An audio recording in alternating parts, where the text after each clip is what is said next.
Judge Vanderbeek Court is now in session. Judge, this is a case of the Parks. Thank you. You all may be seated.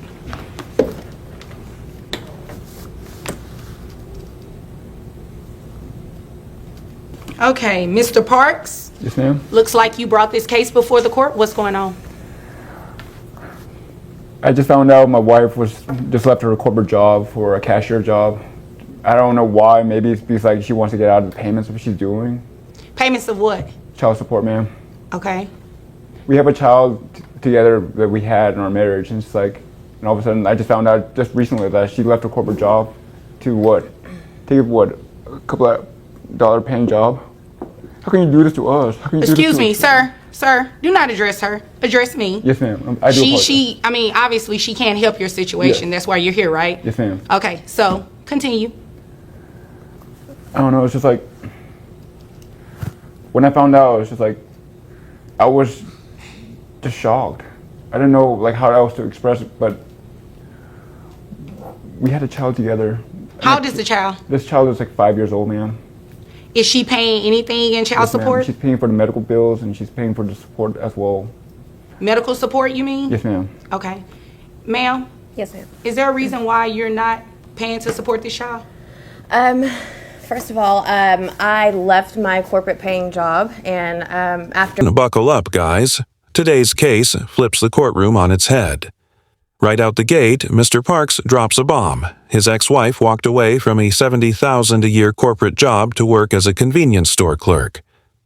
But let's be honest, this doesn't scream passion or career pivot.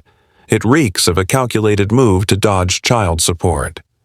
The judge catches on quick, and as Mr. Parks lays out his frustration, the tension thickens. This isn't just about dollars, it's about dodging, responsibility, and in this courtroom, that kind of motive is about to face serious heat. divorce, I know he mentioned I'm his wife. Correction, I'm his ex-wife. Okay. Congratulations. Thank Continue. you. So I left my job, and the reason why I left it, and I did do it intentionally, I felt that it was not right. Wait a minute. You intentionally left your job? Yes, ma'am, I did. I had enough money in savings to still provide for my child and still provide medical insurance. So I felt that, the stress of my divorce wasn't inhibiting me from performing my job. Okay. First of all, that's a different court. We're not here to talk about anything that went on with the divorce. I just need to know about the money that you're making, because obviously the child lives with you. Is that correct, Yes, sir? ma'am. So you have all this money in saving. Let's talk about it. Okay. Let's How talk much about it. did you make at your last job? I annually $70,000. $70,000, okay. And that's your only job? It was my only job. Now I work at a convenience store. Doing Head what? clerk. Doing what? Head clerk. Head clerk. Okay, how much are you making now? About $30,000 a year. 30,000. And what type of education do you have? I have my master's. You have a master's degree and you're a head clerk? Yes, ma'am. Again, the stresses of the divorce inhibited me. All right, guys, get ready for this one. The ex-wife admits she intentionally left her high-paying job, blaming divorce stress for the downgrade. But the judge isn't falling for it. With a master's degree and 8 years in the corporate world, she's now earning less than half her old salary. That's not a fresh start. That's a financial dodge. The judge zeroes in, cutting through the emotional smokescreen. And as the numbers come out, so does the truth. This isn't about healing. It's about hiding. Hey, don't say that again. You already said that once, and we moved on from that. So, you're now making $30,000 a year, and you think that I should base child support on $30,000 instead of the $70,000 that you intentionally start working at? Well, that is my annual income now, $30,000. That's your annual income now. When did you start working at your corporate job? A year ago. A year ago. How long were you there? I was there for about 8 years. 8 years Yes, with ma'am. the master's degree at a head clerk position. What's the qualification to work at that job? It's such as, do you High need school a diploma. degree? You just need a high school diploma. to High work school as a house diploma, clerk. Yes, and you have a master's degree. I'm not about to play with you. $70,000 a year. You said you covered a child on health insurance. How much is that? $300 a month. $300 a month. Ma'am, I'm going to make you pay child support.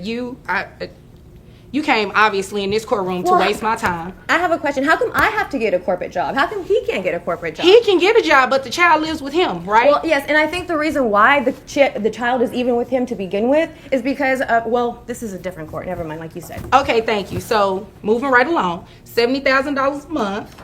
A year, excuse me. I put your. I'm gross not making at- $70,000 a month anymore. I'm making $30,000 a year now. You're working. This is the moment everything flips. The judge, no longer holding back, delivers a razor-sharp reality check. I'm not about to play with you. That line cuts through the courtroom like a blade. The energy shifts instantly. She drills into the heart of the matter. This woman chose to downgrade her income despite holding a master's degree. The excuse of emotional distress. It crumbles. What's happening now isn't just courtroom drama. It's accountability, raw and unfiltered. No more dodging. No more deflecting. Just the truth, laid bare. $1,000 a year now, but ma'am, you intentionally work at a job that pays you less, and you think that you're going to come in this courtroom and get me to order that you pay a less amount when you're capable of making the $70,000 with a master's degree? You made that up. I don't know. Emotional distress is intentional. Excuse me. Emotional distress. I need you to go see a doctor. Okay, so your gross is $5,833.33. Based on that $70,000, I'm going to give you a credit for the health insurance, okay? The $300 that you stated brings your net to $4,497.98. How many children? One. One child, okay. 20%. $899.60 is going to be your monthly child support obligation that you're going to pay each month to this man. You're looking confused, and I don't understand why you looking. I'm not like looking that. confused. You said what you're saying, and I'm okay. I'm taking it all in. Oh, okay. Congratulations. Thank now, you. Here comes the hammer. The judge runs the numbers, not based on the ex-wife's new $30K clerk job, but on her former $70K corporate salary, and lands on a cold, hard figure. $890.60 a month in child support. The courtroom falls silent. Her face says it all. Shocked, cornered, and completely out of moves. The judge has seen enough. This ruling isn't just about money. It's a message. If you try to game the system plays back, with rules, receipts, and no mercy. That's justice. Loud and clear. All right, thanks so much. you're welcome.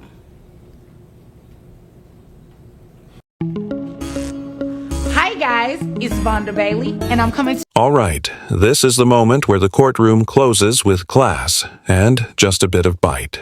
The judge cuts through every excuse and keeps it simple. The child lives with the father, so the money follows. No more objections, no more delays. The gavel may as well have dropped right then. The ex-wife tries to hold her composure, but the loss is written all over her face. Clean, fast, final. The judge wraps it up and dismisses them, leaving one thing clear. Accountability isn't optional in this courtroom.